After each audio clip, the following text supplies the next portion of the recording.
Professor Aditya Tiwari sir, professor Pathak sir, professor Kalpana जी,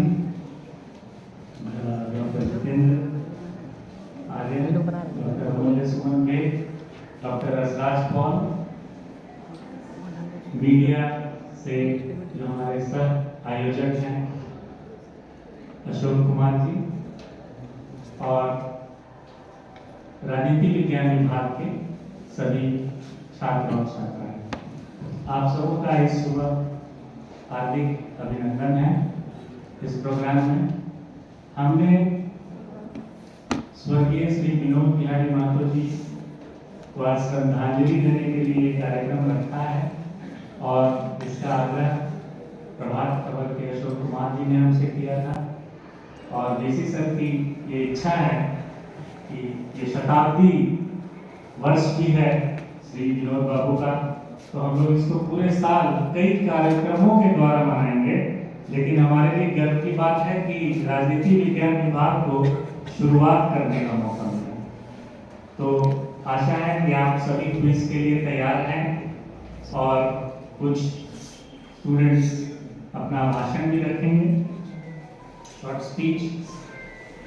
आज के दिन हमें ये जानने की आवश्यकता है कि इस प्रकार के जो महापुरुष होते हैं उनका महत्व क्या है।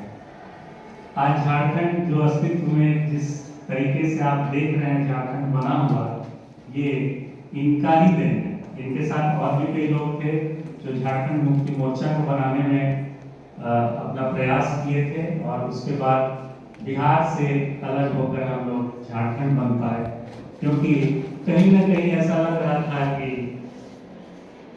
झारखंड वासी थोड़ा पिछड़ रहे हैं।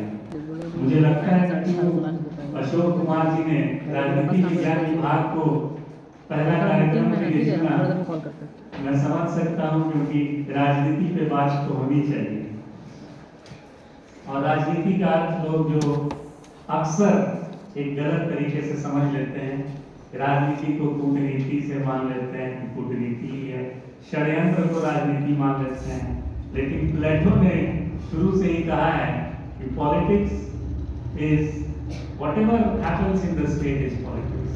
So whatever is going on with in the state, चाहे वो आर्थिक जगत का हो, राजनीतिक हो, समाज का हो, साइंस एंड टेक्नोलॉजी में हो, वो सब राजनीति है। तो हमारे जूलॉजी की, लाइफ साइंसेज की हेड ऑफ डिपार्टमेंट थोड़ा आश्चर्य कर रही है। आश्चर्य होने की बात आम लोगों के लिए है, क्योंकि जो लोग राजनीति के ज्ञान से अवगत नहीं हैं उनको ये गौरवान्वित महसूस करता हूँ कि मैंने राजनीति विज्ञान चुना और पढ़ा।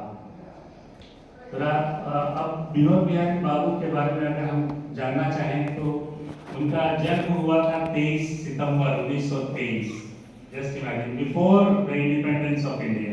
और उस समय से ये, ठीक है, उस समय तो उम्र इनकी बहुत कम रही होगी, लेकिन फिर भी इनका योगदान बहुत ही ज्यादा विशाल रहा।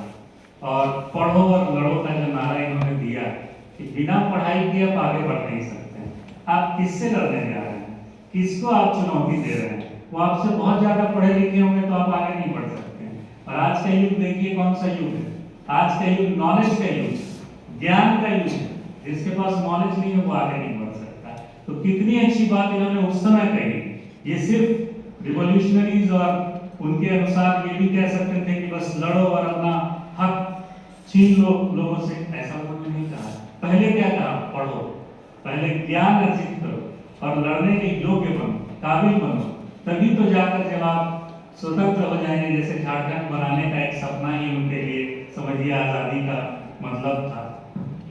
तो जब आप आजाद हो जाएंगे, आपका एक झारखंड प्रदेश बन जाएगा, तो क्या आप इसे अच्छी तरह चला पाएंगे अगर आप शिक्षित नहीं होंगे?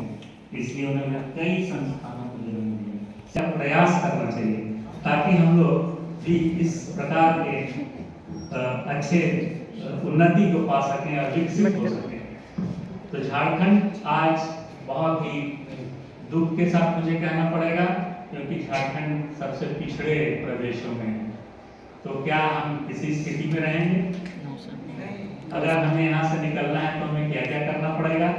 उसकी नींव हमें इस विश्वविद्यालय में होनी पड़ेगी। इस विश्वविद्यालय का एक एक छात्र और छात्रा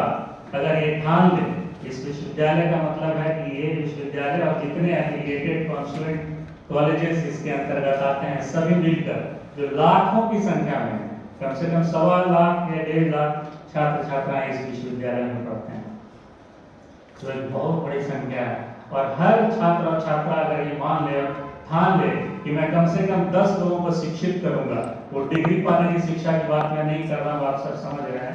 शिक्षित होने का अर्थ होता है कि आप दूसरों के लिए, समाज के लिए क्या कर सकते हैं, ये शिक्षा का अर्थ होता है। अपने लिए तो सभी जीते हैं, दूसरों के लिए कौन जीते हैं? तो ये अगर हम ठान लें और 10 व्यक्ति को अगर हम शिक्षित करने का प्रयास कर लें तो झारखंड क्या सबसे ऊपर आ जाएगा। जितने भी महाराष्ट्र और कर्नाटक और आंध्र प्रदेश जो इतने अच्छे पायदान पर ऊपर चल रहे हैं, ये सब हमसे पिछड़ गए हैं।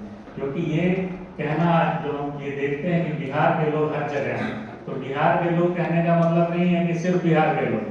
बिहार झारखंड का जो सम्मिलित जो एक अस्तित्व है, यहाँ से सभी लोग सभी जगह हैं, हर क्षेत्र में जितने भी इंफॉर्मेशन कम्युनिकेशन टेक्नोलॉजी के जो प्रसिद्ध कंपनियां हैं, वो सब जगह हम लोग पाएंगे कि बिहार झारखंड के लोग, और बिहार झारखंड के लोगों ने अपने देश का नाम गौरवान्वित किया है। तो हम इस क्रम में और आगे बढ़ सकते हैं और बहुत अच्छा कर सकते हैं। इन्हीं शब्दों के साथ मैं अपने वाणी को